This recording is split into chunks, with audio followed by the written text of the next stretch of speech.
Halo, apa kabar Anda semua? Semoga selalu dalam keadaan sehat walafiat, tetap semangat. Ini kita kembali menyoroti soal keluarga Pak Jokowi. Apa boleh buat? Saya kira mungkin sampai pemilu, gitu ya. Kalau kemudian sampai pilpres, kalau kemudian Gibran tetap diloloskan, kita akan terus-menerus ngomong soal Pak Jokowi dan dinastinya, gitu ya, Bung Rocky ya.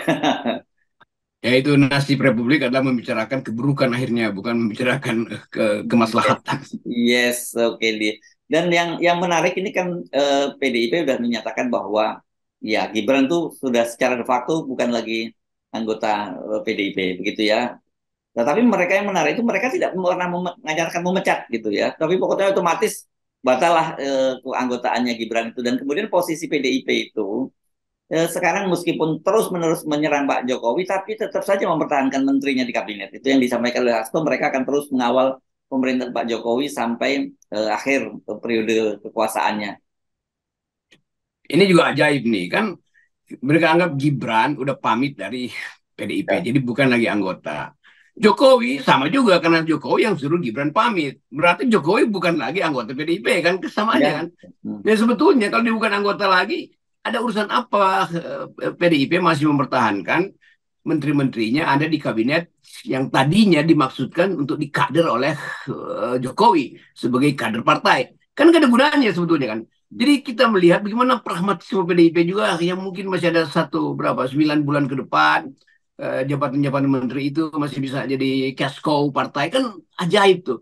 Jadi bagi PDIP sekarang dia mendua lagi tuh. Dia masuk di dalam urusan ideologi yaitu teguran resmi partai pada Presiden Jokowi karena membalelo, tetapi dia masih dapat keuntungan dari orang yang dia udah tegur, yang dia udah musuhi, yang kata Mbak Puan bukan lagi keluarganya tuh. Kan itu Hmm. memalukan tuh. Ngapain masih memelihara harapan bahwa anggota keluarga yang mereka anggap sekarang melawan mereka itu masih dieluk-elukkan dengan cara jangan sampai menteri-menterinya dicopot. Nah, Pak Jokowi juga merasa bahwa memang kalian masih tergantung pada saya kan. Jadi sebetulnya sikap etis itu kan mesti final. PDIP mesti katakan Gibran bukan lagi anggota kami karena itu dengan sendirinya dia kembalikan atau tidak kembalikan kartu anggotanya ya udah anggap aja dia bukan lagi PDIP.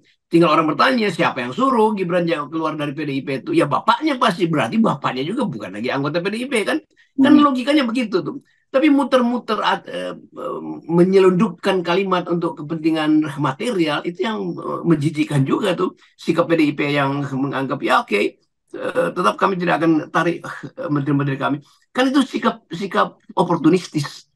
Ya, ya. Ini sayang banget loh ya. Sebenarnya PDIP itu kalau mengkapitalisasi situasi yang sekarang itu mereka bisa berdapat gain ya, mereka bisa dapat keuntungan banyak sekali. Tapi dengan cara seperti ini orang akan menganggap walaupun mereka menyatakan kami tidak main dua kaki, tetap aja orang melihatnya seperti tadi dua kaki gitu. Ini mah dua kaki enggak, tapi dua Nah, tangan iya tuh terima dua-duanya oh iya tuh iya kiri kanan betul kan. betul ya. Ini soalnya begitu. Jadi Nah, kemunafikan itu ada di mana-mana itu. Itu dasarnya kan.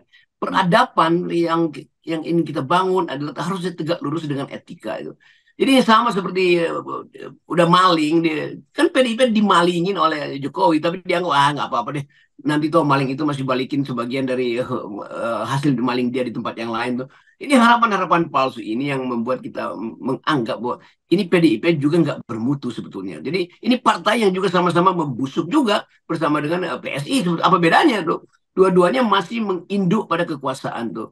Lain kalau PDIP bilang secara tegas demi etika, demi Soekarnoisme, demi makanisme, kami menganggap Jokowi bukan lagi kader kami. Oleh karena itu tidak ada gunanya kami kirim kader-kader kami yang lain untuk jadi menteri sementara si presiden yang menguasai kabinet bukan kader kami. Jadi nggak mungkin ide itu bertemu di kabinet antara pikiran PDIP melalui proposal menteri-menterinya dengan keinginan Jokowi justru untuk menenggelamkan PDIP. Itu konyol itu kan.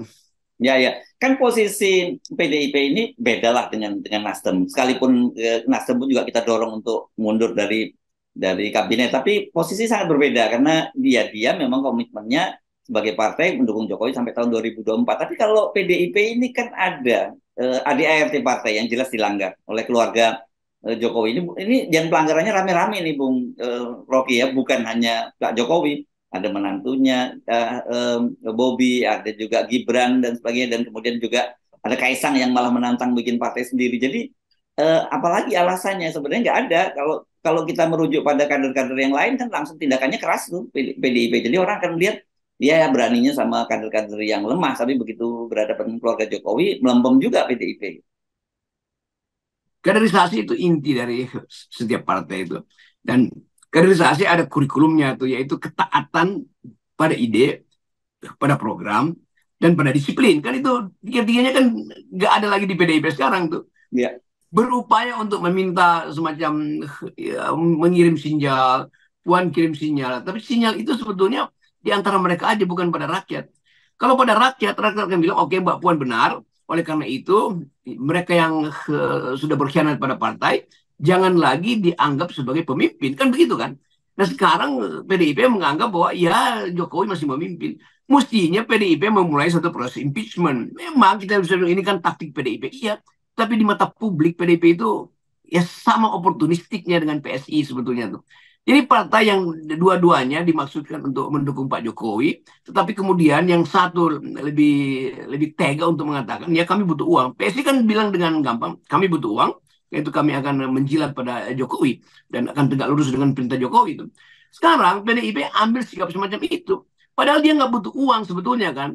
Tapi Ya. dia takut bahwa banyak persoalan di dalam PDIP bisa dibongkar kembali oleh Pak Jokowi sebagai presiden. Kan betul masih banyak kasus yang di BTS kan, kasus-kasus PDIP. Nah ini sebetulnya tukar tambah di antara iblis dan setan.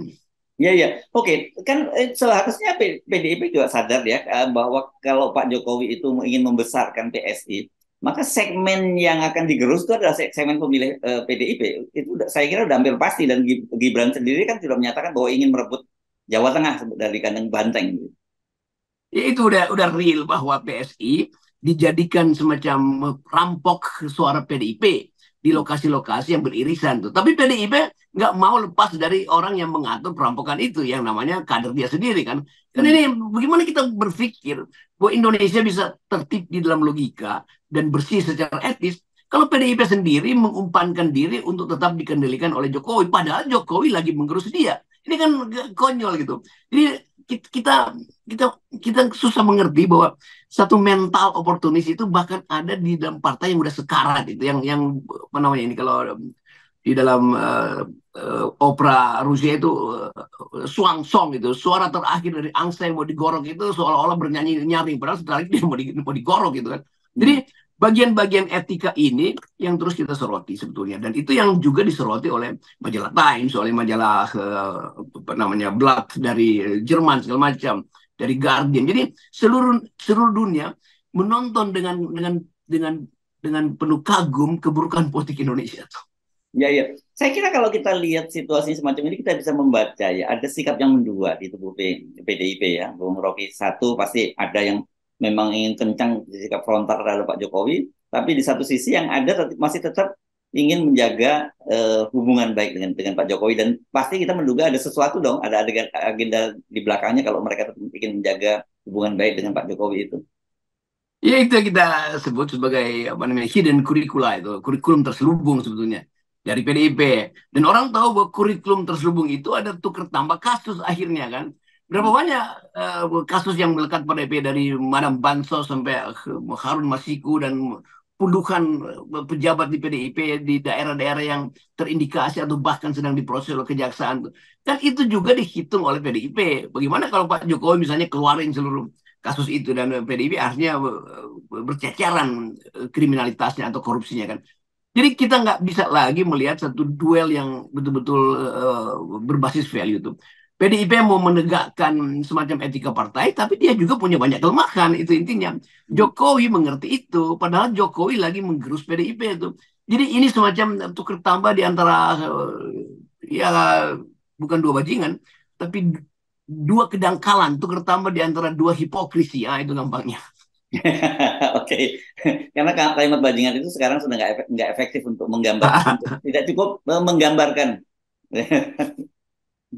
dan publik lagi berupaya untuk paham apakah PDIP bisa lead kalau terjadi semacam kemacetan politik. Kan untuk lead menjadi pemimpin di luar sistem elektoral, kalau pemilunya mengalami kemacetan, perlu ada tokoh yang betul-betul bersih. Dan kita berharap tadinya Mbak Puan itu dengan sikap yang apa namanya patriotik, nasionalistik itu, melihat perlu ditegakkan etika politik. Karena itu mereka yang berkhianat harusnya harus dianggap sebagai musuh tuh. Nah sekarang Bukti itu kan yang ingin ditunggu tuh. Langkah berikutnya apa Mbak Puan tuh? Sebutkan siapa yang musuh dan kenapa Anda sampai hari ini akhirnya masih berteman dengan musuh dengan seseorang yang Anda sebut sebagai musuh 2 hari lalu kan. Dan berubah-ubah pikiran itu kan. Jadi kelihatannya PDIP juga mengalami goncangan tuh. Yang sana bilang oke, lengserkan. Yang sana bilang jangan, ada kasus. Jadi itu ditawan oleh pragmatisme di antara dua pihak, antara PDIP dan istana. Dan kalau kita lihat langkah-langkah keluarga dari Pak Jokowi ini sangat sistematis ya, dan bukan tidak mungkin bahwa nanti sasaran jangka jangka panjang mereka itu adalah mengambil alih PDIP gitu kalau kita lihat situasinya seperti sekarang ini. Bisa dalam banyak hal Jokowi juga tetap mengincar PDIP. Kan sekarang yang udah dia pegang PSI udah jelas itu partai istana tuh. Ya. Nah, sekarang ada segmen lain tuh yang dilihat oleh Pak Jokowi sebagai masih percaya pada dia karena takut kasus-kasus PDIP dibongkar tuh. Nah, mungkin 20-30% di PDIP itu bisa mengguncang PDIP pada akhirnya kan. Jadi kita mesti bayangkan bahwa di dalam PDIP itu keroposnya itu rayapnya banyak betul tuh. Dan itu yang diketahui oleh seseorang yang pernah jadi kader dia, yaitu Joko Widodo. Dan tentu Joko Widodo tahu banyak info lah tentang apa yang terjadi di dalam partai itu. Mungkin rekaman-rekaman hasil rapat, hasil konspirasi itu ada sekarang di meja Pak Jokowi. Sementara PDIP nggak mungkin punya akses sebanyak yang dimiliki oleh Jokowi, sebaliknya pada istana kan. Jadi ini yang kita sebut tukar tambah hipokrasi.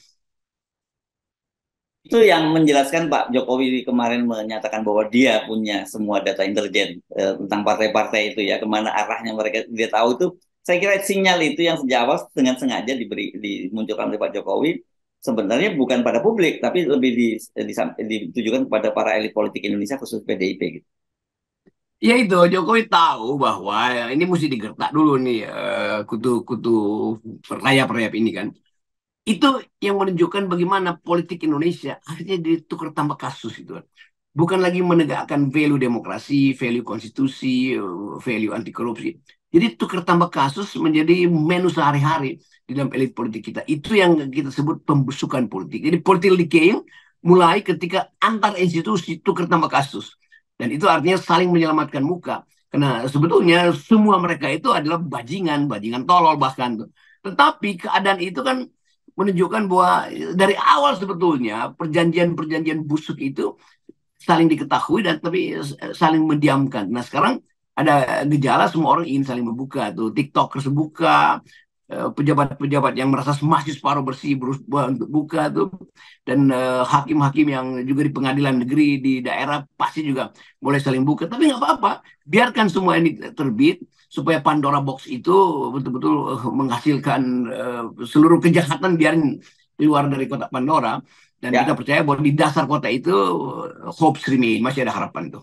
yes, dan saya kira tadi ya dia ini kan kita tinggal menunggu sebenarnya kemana bandul sejarahnya akan bergerak itu. Apakah kemudian memihak pada Jokowi dan dinastinya atau berpihak pada gerakan civil society yang saya kira sekarang semakin semakin menguat dan kelihatannya dapat momentumnya pada saat ini, Bung Rocky.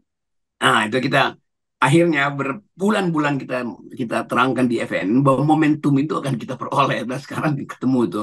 Jadi Ya, FNN bukan jadi dukun, tapi kita menghitung dari hari ke ya. hari gejala, kecenderungan, tren segala macam itu. Dan kita temukan bahwa rumus pada waktu, oh mungkin setahun yang lalu kita sudah temuskan, this is the beginning of the end. Dan karena itu momentumnya akan dipertemukan. Pada waktu itu mungkin kita pakai istilah sunatullah, tetapi sunatullah itu juga istilah sosiologi bahwa secara sosiologi seluruh momentum itu akan menghasilkan momen untuk memulai satu satu alur baru dalam politik. Dan itu yang sedang kita tunggu sebagai hasil maksimal dari Mahkamah Konstitusi.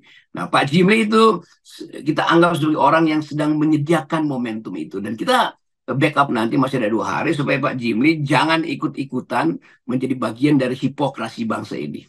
Yes, Sorry, oke. hipokrasi dari para elit politik. Baik, terima kasih Bung Rocky. Buat kita Ya, tetap ini hipotesis kita di 0% awal is nih nol. kata ini. Ya, oke.